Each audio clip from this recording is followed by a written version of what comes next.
Management Committee in order. First order, approve the minutes from last meeting. So moved. Do I hear a second? Second. All those in favor, let it be known by saying aye. Aye. Okay. Tonight, we're going to tour the courthouse, but before we tour the courthouse, we want to look at a presentation by our Circuit Court Clerk, Laura Boland. And after we look at the presentation, we're going over to the courthouse, going to tour the courthouse, and then we're coming back over here for a discussion of what we saw at the court, what she pointed out, like a summary. And during that period, you can ask your questions. I'll go from there.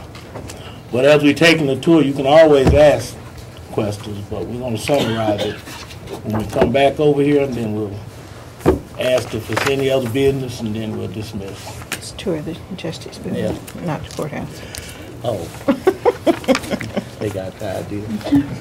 Okay, I'm going to turn it over to our Circuit Court Clerk for a presentation. Did everyone get a handout? Did the mayor, did he get a handout? He's hanging out. Okay. I can go ahead and get him up.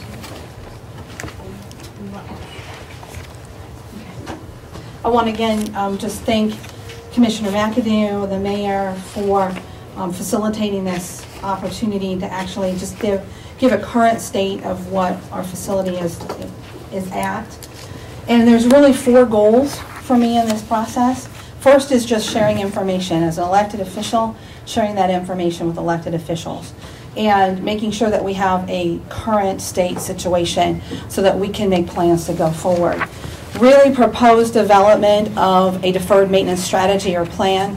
I spent about a decade working with a facilities management company and was very intricately involved in deferred maintenance planning and worked the database to track it. That database has long since been trashed, but the concepts and philosophies would be very useful here in the county. Just a brief relationship to other courts and judicial centers in the mid-state area that have either improved or built new facilities. And then most important for me, and the really critical issue, is the safety and well-being of the employees and the customers in that facility and the space that they've been working in. So just as a current state, we've got hard copy historical records from all of the courts, circuit, general session, and juvenile, in the 2nd floor of that former Murfreesboro Bank and Trust building. We've got active and historical records that are also located in each clerk's office. We submitted a formal disposal request to the Records Committee. That was approved this morning. And Mr. Lodel will actually be coming over sometime in December to actually begin a plan of archiving off those records so that we can actually start eliminating even more of the records that we have in that building. Many improvements have been completed in the last several weeks, which we are very grateful for. We've got some general cleaning that's happening. The vestibule between circuit, criminal, and general sessions has been carpeted. Interestingly enough, that repair was started. They were working on that the day that I came to actually meet the new clerks back in August. So we're grateful that that actually was completed. Elevator's been carpeted. And attempts to improve the room in the northwest corner of the building. There are severe leaks in that corner of the building. It seriously damaged a considerable amount of records. Fortunately, we've determined that those records were able to be disposed of anyway. So we're okay in that situation. Chancery Court, they're space constrained. They're already working with archives on a very, very concerted effort to maintain thousands of files over there. But they're split between the 3rd and the 5th floors, so they can't really work together as a team, and they've got a lot of inefficiencies that work against them when they're trying to transfer information. There's mold in the ceiling on the 5th floor offices. There's also mold in that Murfreesboro Bank building there as well. This is just a photo display of what it was like before. So we're just gonna cycle through some of the befores.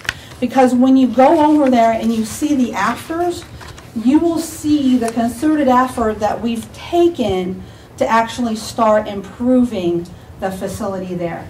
The clerks have worked really hard to identify the records that could be disposed.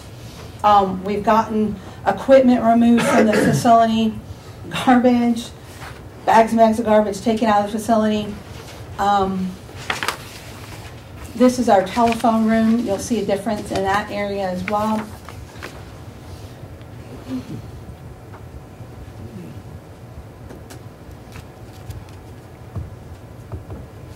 That's one of the rooms where the ceiling caved in. And sorry for the grainy nature. Oh, that's the basement. The court clerk or the county clerk is actually working on identifying the records that can be disposed of from the basement as well. This is one of the bathrooms upstairs. And this really, for me, represents the tragedy of this situation for me. Because look at that room. We got original subway tile. We've got marble stalls. We've got a historic building that, had it been consistently maintained, not only would have been useful, but would have provided usable space. That's the vents in that building. Often in the morning, the clerks come in the wintertime, the clerks come in and they've got black stuff on their desk that they have to dust off from the vents. That's something that was scraped out. That's what it was.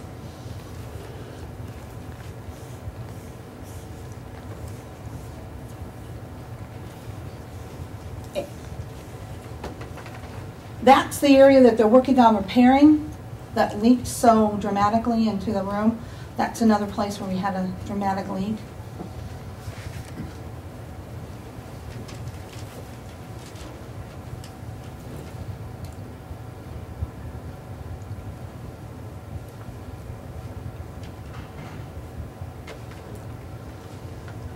That's them working on it. Hopefully they'll have some significant repairs done in that room when we go over there, because that was actually dripping in on those files today.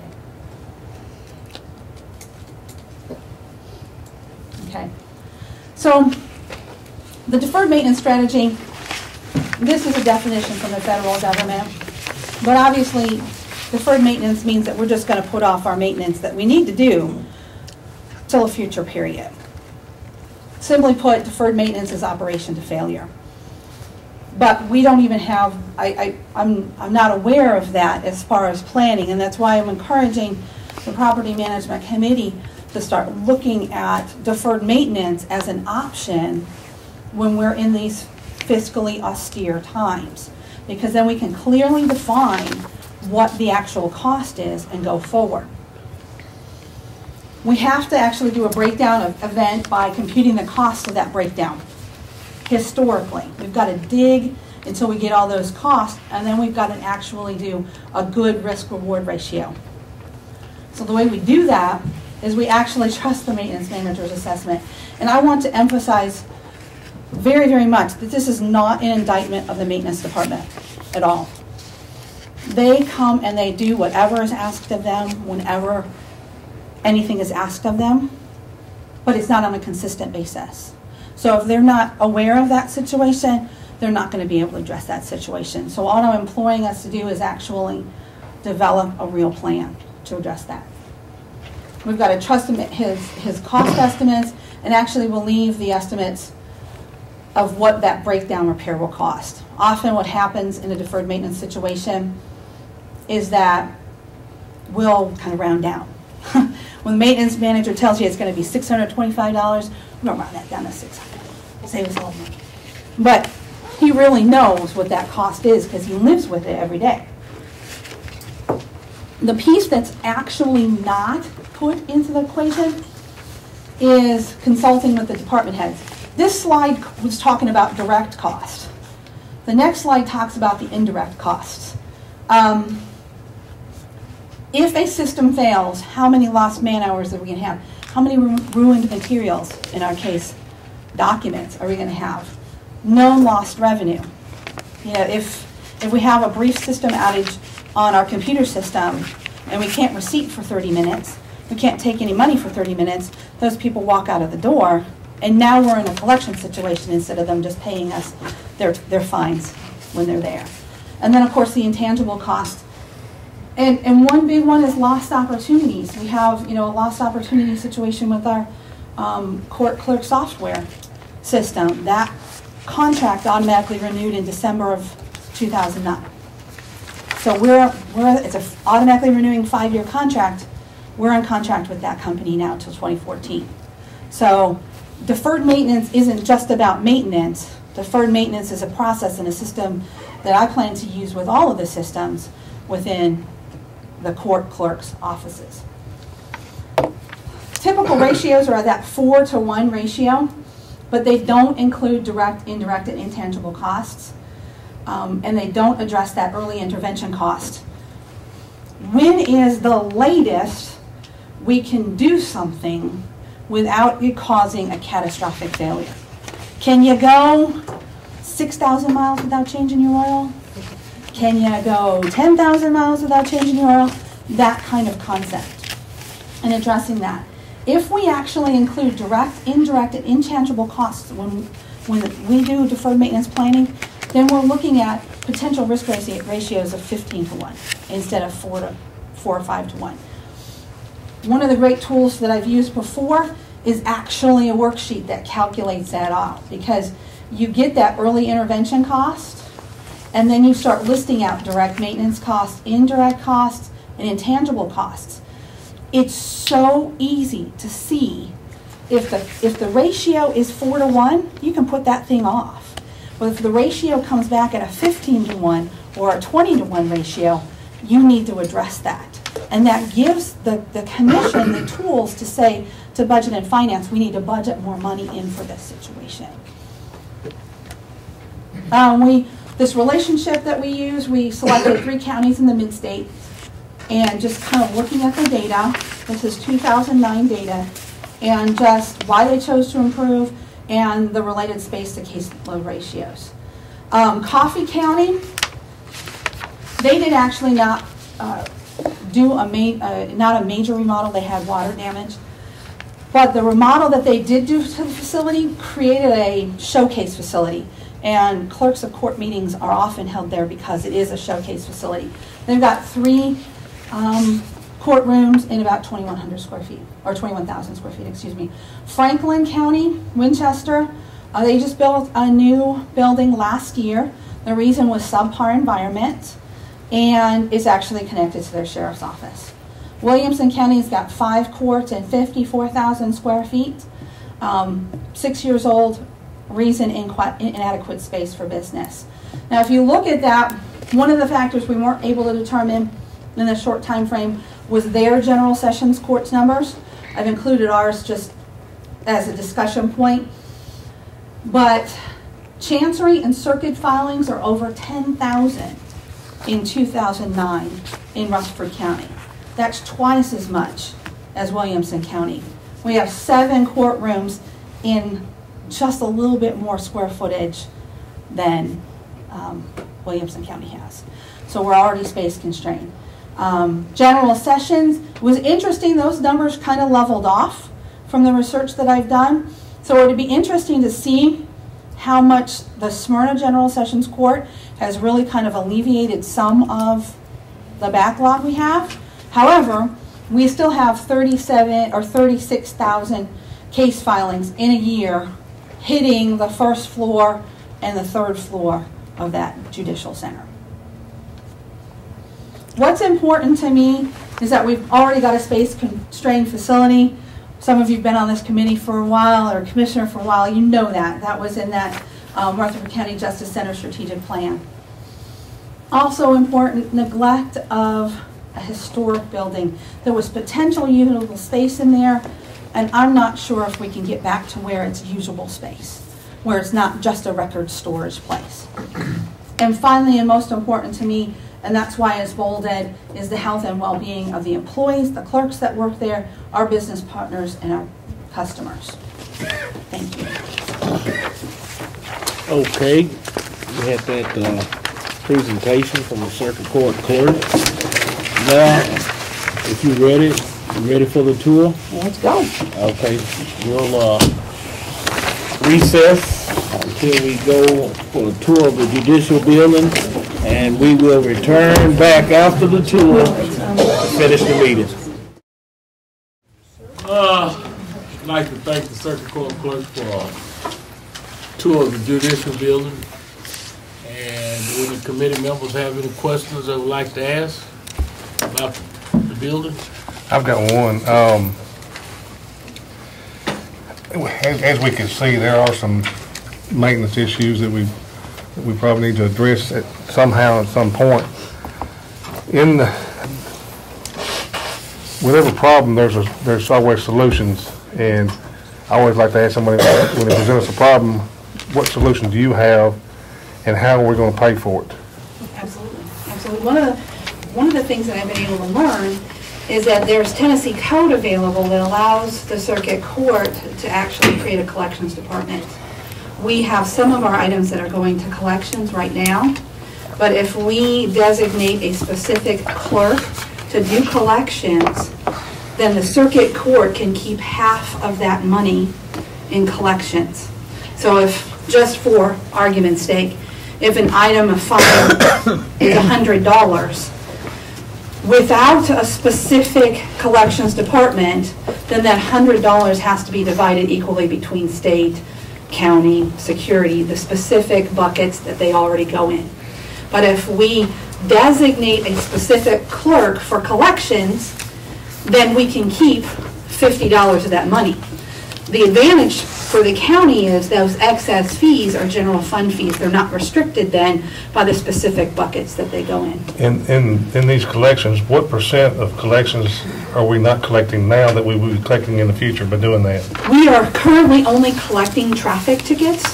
And let me back up by saying that this is not for 11-9 probation, 11 months, 29 days probation cases. This is just for fines and fees in general sessions, circuit, civil and circuit criminal that aren't on the actual probation with our probation officers or probation company. So right now we're only collecting on traffic tickets. We have a plan to expand that to all of the general sessions and to circuit, civil, criminal, and a juvenile. We can do that there as well. So with Is there an estimated dollar amount right now well, that we're losing? At this point, the money that was turned over in traffic for the time period that we can turn over, we can collect back to 10 years. That was $7.9 million that was turned over. We've been working with that collections company for about 2 years, and we've collected right at $390,000 from that. So we've got $7 million that we haven't collected over 10 years' time? Mm-hmm. So that's why I want to actually start a collections department. I've actually talked with clerks that do this. One specific clerk was in Montgomery County. They actually, went to the commission, proposed to have a 2-person collection department with the idea that we'll try it for a year, and this collection department will bring in 5 times their expense. That was the proposal. They increased collections that first year by 1,500% and have expanded that department to a 4-person office. And they bring in about $2.5 to $3 million in excess fees. So it's a potential that's there that we've not tapped into that I hope to do in the future. This is basically alarming to me on $7.5 million. Mm-hmm. Is this normal for a clerk's office, or? There's, my understanding, there's about 40 counties that have active collections efforts with either outside companies or of their own effort. So there's 95 counties in the state of Tennessee, so. I can't really speak to what the other counties are doing. Any more questions? Well, there's one thing I can point out, that from the funds that we collected over there, Gary, you remember this, First time we bought fire engines for the volunteer fire departments in the county, we used that fund to buy the first fire engine. When we went back the second time to buy, we tapped that money again for them. So, and maybe some of that money need to be used on the judicial building instead of us tapping it all the time. That's been about 15 years ago, though. Not the second fire engine. But the first was about 15 years ago.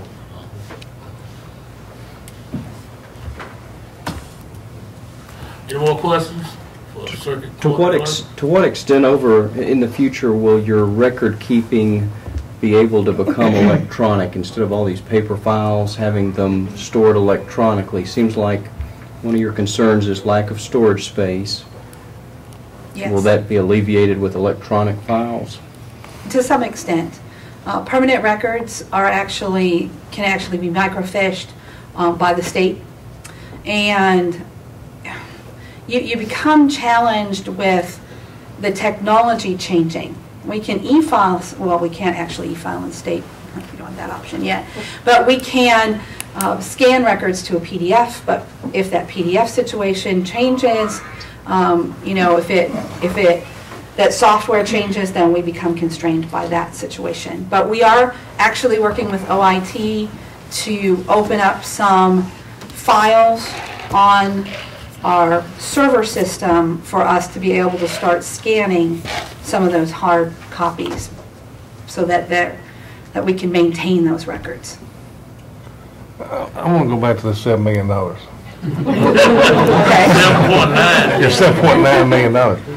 What is the potential of going back those in 10 years and collecting some of this stuff? I mean, this is the first I've heard of this. Well, we can actually, with a collections department and actually somebody focused on collections, we can actually go through working with a collections company, but start that process in that first 6 months that we have the records in-house. We can't take out records out of the house until 6 months after. So we can work it within our system by collecting the data locally and trying to collect it before it gets to a collections company. Then from there, I lost your question, so I need your... I'm looking for an answer as far as trying to get, how can we get to the point where we can start getting this money and what's the potential of collecting this money based on, because it's been that's about right. 10 years ago. Right, and then that's where I was going, because one of the things we haven't done in the past is actually do judgments against these folks. Once, and it's in Tennessee Code as well, once a criminal fine is past the date for payment, it can turn into a civil fine, and we can actually collect judgments on those. And so that's one of the things we're also looking at, is not just saying, hi, you own some money, actually taking it to that level of actually issuing judgments against them. As far as operating costs to try to get that process going, what costs are we going to have to incur on doing that? Initially, probably 2 staff members, $35,000 each. Computers for them to actually work with. Looking at maybe utilizing a laptop system so that they can actually, one of the things that the Montgomery County clerks actually do is they go to the court and they actually take that information, your name, address, phone number, cell phone number, the information that's not on a ticket, that's not necessarily where you work, your mother's name, information that we can use in the collection process. They actually take that data in the court. So when you're done with a case, you go see the collections clerk first before you then go see the payment clerk. So we collect that information and then we can start utilizing that to actually collect. So a couple of laptop computers and some space to put them in, which I'm not sure what. You're talking about $100,000 a year. Potentially, with the idea that in Montgomery County, they made that plan with the agreement that they would work to a 5 times their cost collection goal, and they way surpassed And that was a one-year trial basis? It was a there? 1-year trial basis, absolutely, absolutely. The probation that collection part that we have, I can't think of the company's name, Providence? Providence. That is separate than, it's a separate issue, what you're talking about, It is, correct? it is, yes. Those are for people with actual charges, probation, yes. We're just talking about traffic tickets and things like that, so. Any other questions? So this $7.9 million is traffic tickets. What other fines besides traffic tickets would it be? I guess that's Yeah. what you're looking for. We're actually working on compiling all that data within each individual court right now. So it's not something that is easily compiled, but we're working on it, absolutely. We don't have a collection agency in our county under the county name per se, do we? Is the Chancery Court, is Mr. Bratcher still there? He's using a collection agency, I believe, for some of his, he can tell you about that, and she even has a... We have Solutia. She actually has one as well. Right. Solutia is the company we use currently for our traffic tickets. And they're really actually doing a very good job, except that there's a great volume to go through. Is that company supposed to be collecting the $7.9 million that we've been, they ain't been doing the job. Yeah, but they can't go, They haven't been in place that... No, they have not been in place 10 years. Just recently. No, Just recently? Yes, since 2008. That's what I'm saying.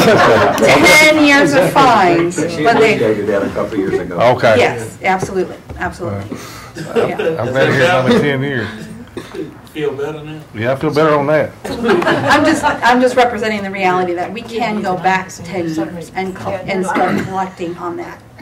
Can they start tomorrow?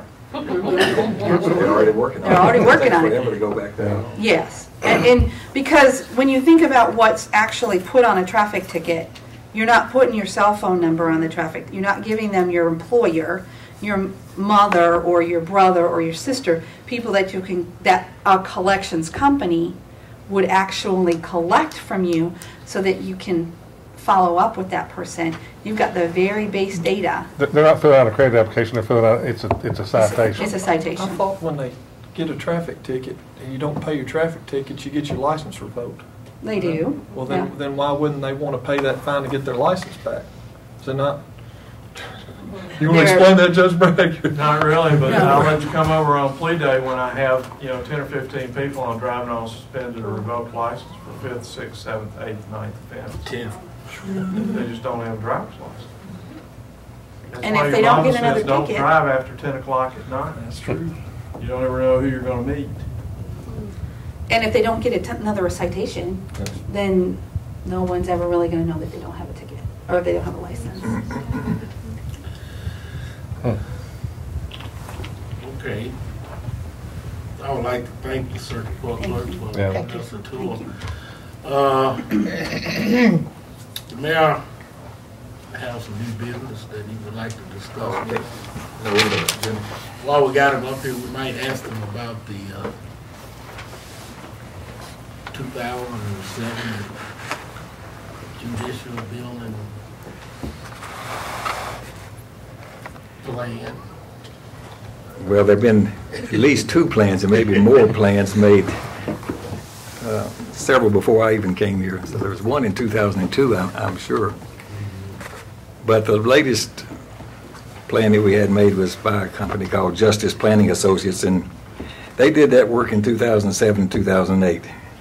And they took all the demographic data about the caseload and et cetera, and they took that and put that into the mix of determining what our population growth would be, and they projected forward case growth and all of that. So they came up with several scenarios, and going back several years ago, after that 2002 study, the commission chose to go ahead and obtain the property over there on Maple Street. So we have a piece of property that's been so specifically designated for a judicial building, at which time the commission decides to go ahead and do that. So they developed several scenarios. The PBA, the Public Building Authority, actually directed that study. we paid $120,000 for that study. I don't know what you paid for the first one or second. But in any event, they boiled it down to sort of two scenarios that the PBA and I guess the property management actually reviewed that as well at that time. But scenario one is I believe about a 5-story building that would have 10 courtrooms initially, with one floor that's just shelled in, and you could put 4 more courtrooms, so you could expand it to 14 courtrooms. The other scenario is 12 courtrooms with the ability to increase it to 16 courtrooms. Both of those scenarios, according to their projections at that time, would meet the needs until about 2035. And maybe the last scenario would probably go a little bit even past that. So this last scenario, the building's about $50 million. That was their estimate at that time, plus about $5 million for a parking garage. So for somewhere between $50 and $60 million, you can build this structure. And I think part of that parking space, I think, was actually talked about going underground. Well, there's only a limited amount of space underground. That is for delivery of prisoners and the judges to have secured parking, etc. But most all the parking is across the street at the clerk's building with a garage that's multi-stories tall over there. Okay. The reason I asked him to bring it up, we got a couple of new commissioners, 3 new commissioners on there that may not know about this study. The other commissioners know about it. But it was a plan that was brought up and the price tag put on it. Like he said, we obtained the whole block. I mean, we made property owners furious when we did it. We were tied up in court several years to do it. So we do have the property to build a new judicial building if you so desire. I'd be happy to give any of you a copy of this. I mean, it has a lot of history. It's about 2 inches thick. I mean, about the last 5 reports, but the last one is only a small number of pages. So I'm glad to share any of that with you. And maybe I should give you at least the last proposal, which had the 2 final, you might say, candidates for. If they suggested might be the alternatives, that would be the best. Do we have a fund set up to save for that, or, I mean, y'all? No funds set up for that. During that time, we had what we call, what was it? The development money for capital projects. Development tax we've used over the years for capital projects, basically, and back during 2005, 6, and 7, we were collecting $7, $8 million a year. This year, we have a budget of about $1 million. So that fund is not generating any excess dollars at this moment. Would money from the fines and whatnot, would that not be, well, since it's coming from the judicial system, being put, those fines that she described, as she said, could be used for any purpose so desired. So that's you could designate it if you wanted to, or you could use it for just county general, but that would be the commission's decision. Probably would be nice if you put a copy of that plan in each one of those. What I'm going to do is put the last iteration, which had the 2 scenarios, and if that stimulates enough interest, you can come see me and get the other 2 inches of information. Okay. Put it in the library and let them check it out. Well, yeah. I have serious concerns about spending $55 million when we're looking at building schools and all these other things. Who's going to pay for this? I just don't know that we have all this money available to do this right now. Well, I can't answer that on the schools. The school doesn't generate any money that I know of. But she just mentioned funds that were available that we could collect and maybe earmark them to that project, you know. I think it would be more prudent to collect the money, because right now it's speculative. That's assuming you collect all of it. Earmark it. Once it's collected, maybe then we could kind of project how much was going to actually be collected and what we're going to have available to spend. And it seems more responsible to me to commit to building something like that once we have the money on hand. Well, right now, how much money is turned over from the judicial circuit court clerk system to our county? Well, I don't know, I can tell you probation, Providence is turning over about $2.5 million, I think, a year right now. And our budget is about $980,000 in excess fees for this year. We've turned over about $575 thus far, but that's due to the office change and having to zero out. So, you know, this is a little bit of a skewed year, but about 980 to $1 million is what we project on a regular basis. Are we maxed out on the fees and on the court costs and things like that now? I'm still researching that. I'm looking, Yeah. one of the fees that I'm looking at, Mr. Lodel is actually looking into the TCA code, as there's a potential of a records archive fee that we could be charging that we've not been charging, which would help fund archiving of the records and maintaining of those systems and putting them into a digital media and the whole process. But Mr. Lowell is helping with that process.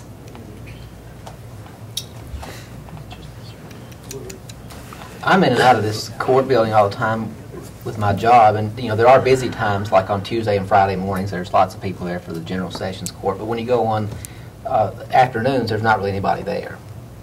And it seems to me like we have, if we could maybe do a better job of staggering our dockets and when people are there, I think that our space would be adequate, especially if we can start keeping prisoners from coming over and things like this. It seems to me like our biggest issue right now is the storage for the circuit court clerk, and she's done a great job of identifying what is able to be destroyed, and I think it would be, before we make any kind of decisions tonight, to see what kind of space she can free up after these things are destroyed that we don't have to keep anymore, and if we can send some things to the archives and see what's left and just get what we've got organized, because it was clearly in disarray. It looked, that's what it looked like to me, to be blunt. I would rather us come back and look at this after she's finished determining what can be thrown away and spaces where we can have more efficient use of our space. No, we're not making no decision tonight, I hope, to build a new tradition, you know, but that information should be available to each committee member on property management. The property management should see what we're faced with growth. You know, we're building schools because of growth. So therefore, if the schools are growing, the other areas got to be growing too. And we saw that at the sheriff department, and we see it over here.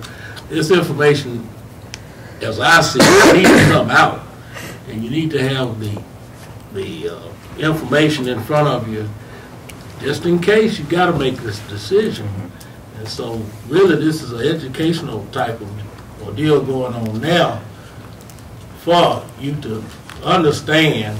So if we got to make this decision, you got all the facts, and you're not making a decision just based on, you know, something quick. That's the reason we're doing this now. I say we've got two issues here. I say we've got a maintenance issue, and then we've got a new judicial building issue. I really want to address the maintenance issue right now. I know that the school system, and the county commission and the school board work together, and Mayor, help me here, I don't know how much we're putting back for maintenance issues. We're putting 5 cents on the property tax into the school board's budget for capital maintenance and improvements. That way we don't have to go back to the bond market and borrow the money to do maintenance work. Is there some kind of plan that you can come up with that can put some kind of fee base out of the clerk's office to work towards going back and doing preventative maintenance and fixing some problems over there that we have now? I'm hoping that the archive fee, if that fee actually exists, can be one of those things. $5 per filing can be one of those things that we can start accumulating to actually address those kinds of issues. And that way we can address the maintenance issue per se until we can find $60 million laying around somewhere. Well, the maintenance issue can be addressed even without the fees. They can. As she was saying, if we get a good assessment on what needs to be improved and maintained and upgraded, we can put that in the county general building maintenance funds, and we'll fund that. We've been funding that, and we will be attentive to that. If we get identified where we need to spend the money, we will do it. And that was really, the purpose of the meeting was to actually, bring that to the table and start that process of identifying so we can actually create deferred maintenance. And I just had the Register of Deeds whisper in my ear to say that $5 document fee can only be used for the documents themselves. So it's good to have the Register of Deeds here too. Okay, so he cannot even go They cannot. towards, No. okay. No. I know when we met in public safety, it was brought up about, well, Lisa was present, it was brought up about an account which have approximately $2 million in it for. Yeah, she said something about it in our public safety Yeah. meeting, and I don't know what kind it was. It was, it's something to do Legal with. use or legal? There's one account, we're collecting what's called a litigation tax, and it's generating dollars every year, and we've accumulated something in excess of $1 million, maybe a little short of $2 million. That can only be used for jail improvements or courthouse improvements. So we have that bit of money that's sort of available there that we could use for some capital improvements. Do you know where we bring in that a year? Or is that? That's been several years, so it must be a few $100,000 a year, but I don't know for sure. You say courthouse, can it be used for the justice building? Yes.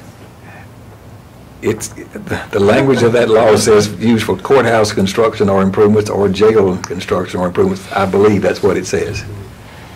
So the same video conferencing and upgrades and stuff the sheriff wanted, if we needed to do that here at the judicial building to save even more money in the future, we could tap that money to improve stuff in the courthouse. I don't know about I think furniture fixing equipment. It's structural. I think it's structural. I'm not sure though. It's Because I know the camera system the sheriff was wanting was, I don't know, that's why he was wanting part of that money for.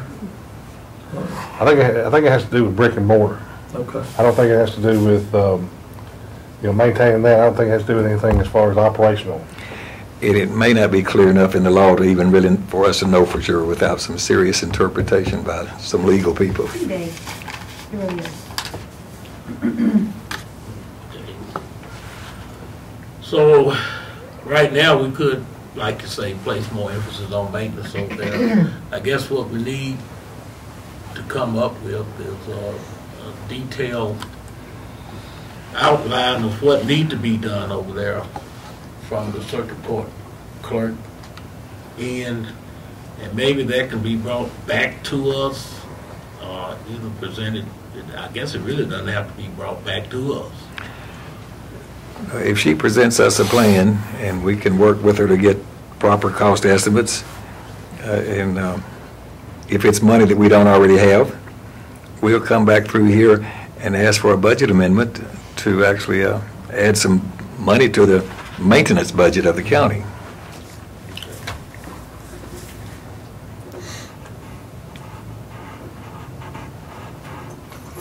Any other committee members have any input on this?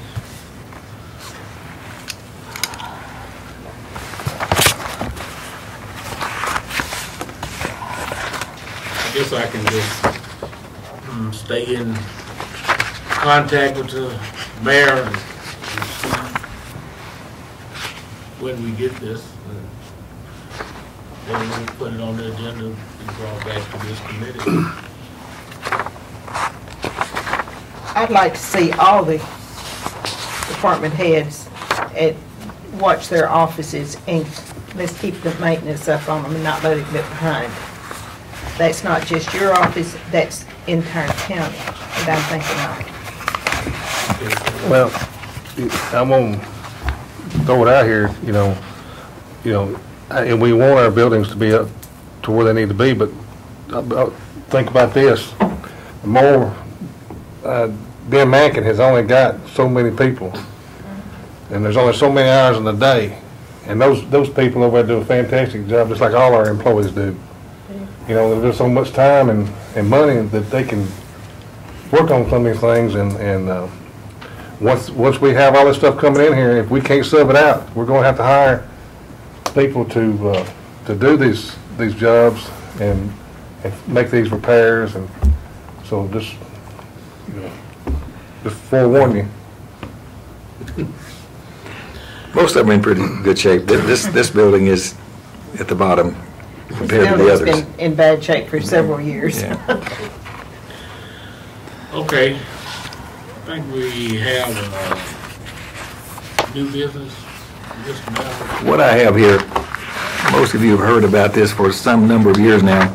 Highway 99, which runs by our sheriff's building, is going to be widened and improved. It's going to be 4 lanes there with a turning lane. So, state of Tennessee, they're not taking any land, but they're going to improve the easement they have. They're going to improve those ditches, and et cetera. So they make appraisals when they do this, and they make appraisal on what the property damage estimate is, and the slope easement, et cetera. And they have come up with a number for that small amount of frontage we have there. They say they're going to impact our little property there by $36,200. And so they've made an offer to pay us that much money over. This has happened before on other projects like this. We're not giving over any land. It's just that they're expanding and working along that easement there. Was the work easement only? Well, it's a work easement plus there's some additional, we're allowing them to get on some of our property during the course of this construction as well, and they pay us a little bit for that. $6,550 for that, just because they're getting over there with their equipment, et cetera. But in any event, it's just what they have to do through the course of road improvements, which will be a nice improvement for us. So what we have here is an agreement of sale, and also we have, even though it's a warranty deed, even though we're not deeding everything, this warranty deed has a description of these easements. So we have those 2 documents that, if the commission so elects, will have to be executed for us to accept this offer and allow them to move forward with this easement control, you might say, so that they got to do this with every property owner on that whole stretch of road that they're going to do, but this is our little piece of it. Being that part of Highway 99 comes into the 7th district, how, on out there, on that 99, how far out is that going to be going? Do you know? I don't know if it goes any further than the interstate or not. I'm not sure. I've got the drawings down there. They revise them about every few days, but you can come down and look at those and see how far that project goes. I think there's 3 phases or something. I'm not, yeah. That's the 16th right there. Yeah. I'm going to go down a little further. We need, if you so desire, we need this committee to recommend that we allow the acceptance of this offer from the state and allow the mayor and whoever else is necessary to execute the documents. Do you think it's based on your I knowledge? think it's a reasonable offer. I mean, it's really little inconvenience to us, and they're just going to be on our equipment from time to time, on our property with some of their equipment doing this, and it's... So moved. Got a motion? Second. By Commissioner Cook. Any discussion? Do you want this to go to budget? Yeah, it's got dollars. Let's send it on to budget too, so they'll at least be informed. Any discussion? Call the roll. Commissioner Baum? Yes. Commissioner Coggin? Yes. Commissioner Cook? Yes. Commissioner Farley? Yes. Commissioner Stevens? Yes. Commissioner Young? Yes. Commissioner McAdoo? Yes. Is there any other business come before this committee tonight? If not, we'll adjourn.